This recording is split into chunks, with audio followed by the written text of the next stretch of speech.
Hi, and welcome back. 10 problems all INFJs will understand. If you're like me, sometimes you wish you could scream at the top of your lungs at your brain to just stop with the constant racing thoughts. But it won't listen, will it?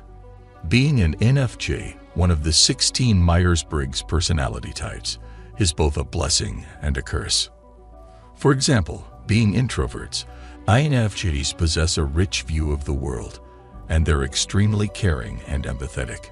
However, INFJs also run into a whole slew of problems, often directly related to that deep empathy and concern. So, here are 10 problems all INFJs will understand.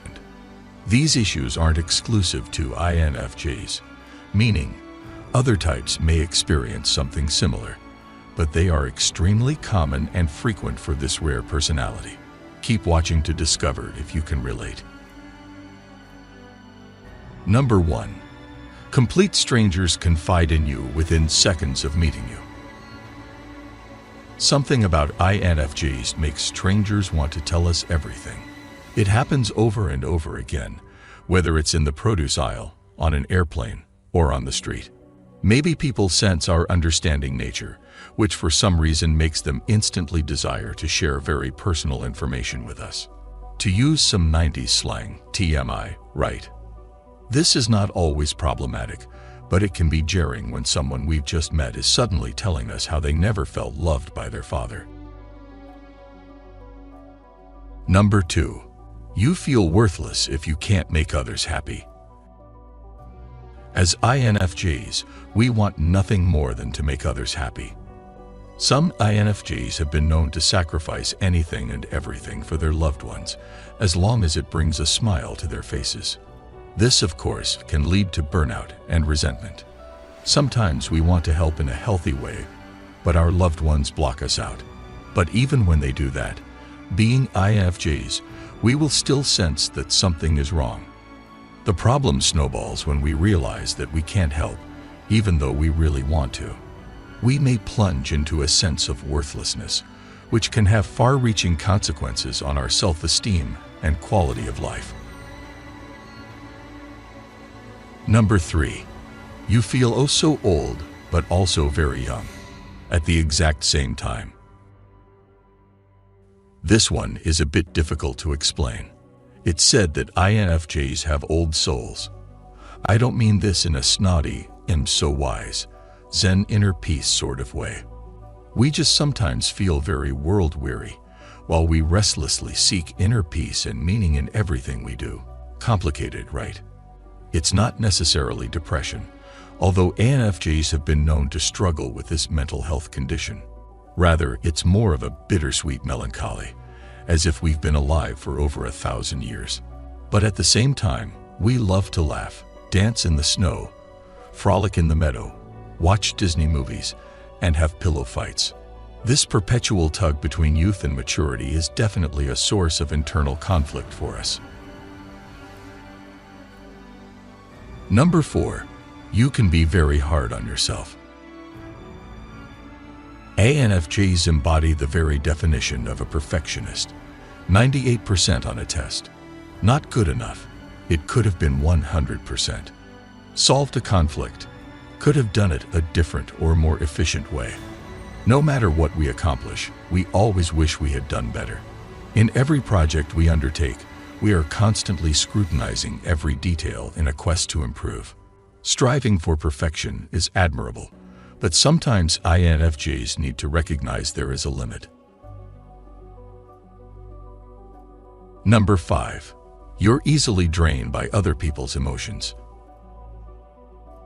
Our keen inner senses quickly pick up on what other people are experiencing or feeling. We are then likely to adopt these emotions ourselves. This is, of course, helpful when deciding on a course of action or debating what to say in a certain situation. INFJs can make powerful counselors, healers, and advocates because we have such deep empathy. However, it can also be thoroughly exhausting, especially when experiencing strong, contrasting emotions. Number 6. You bottle up and hide your emotions, but then an explosion happens. In true INFJ form, we rarely want to bother others with our feelings. Some INFJs may even view their emotions as a burden to others, so they keep it all inside. However, INFJs are only human, and eventually, the feelings need to come out. And when they do, it's essentially an avalanche of epic proportions that nobody saw coming. Even worse, we will probably immediately feel guilty afterward. Everyone has their own problems, and we shouldn't be plaguing others with ours. Right? Wrong. INFJs need to be reminded that expressing our emotions is healthy. Number 7. You can come off as clingy and needy. Here's the thing. INFJs are incredibly loyal, and when they love more deeply and fiercely than even they can fathom. They desperately want the people in their life to feel appreciated. However, this behavior can backfire, as constant communication, and "how are you doing? Are you doing ok?" can be seen as clingy. It's weird, because as introverts, the last thing INFJs are looking for is the spotlight. Rather, we just want to be sure you're doing all right, and to let you know we're always there for you. Even INFJs may be surprised at their own behavior, as this personality is typically quite independent, and sometimes even aloof. Number 8. You overthink yourself into an existential crisis. Overthinking is a major hurdle for almost all introverts, and INFJs are no exception. Sometimes what begins as an innocent thought into how to solve a problem quickly spirals into a full-blown existential crisis. Once stuck in this crisis, it can be extraordinarily difficult to escape. Often our existential crises stem from our need to have a clear goal or mission. For example, when we analyze every little aspect of our current job, we may find there is no overarching purpose. We then might wonder why we were even put here on this damn earth to begin with. These crises of thought can dampen our enthusiasm and motivation as we search endlessly to find purpose and meaning, which is why it's so important for INFJs to learn how to deal with overthinking. Number 9. You overanalyze everything you say and everything others say to you. Sometimes it can take hours for me to compose an email. I agonize over every sentence. What if the person takes it the wrong way? Does it sound mean? Will it make the person happy or sad? Is there a possibility that they might misinterpret what I'm trying to say? And before I know it, a half hour is gone, and all I have is one sentence. It also works the other way, as INFJs will often obsess over what a person said, trying to unravel the true meaning of their words. Whether you experience just one, or several, or all of the above problems on any given day, it's crucial to remember that you're not alone. Keep your head held high, and embrace your gifts and sensitivity. The world needs INFJs. Number 10. People think you're strange and aloof.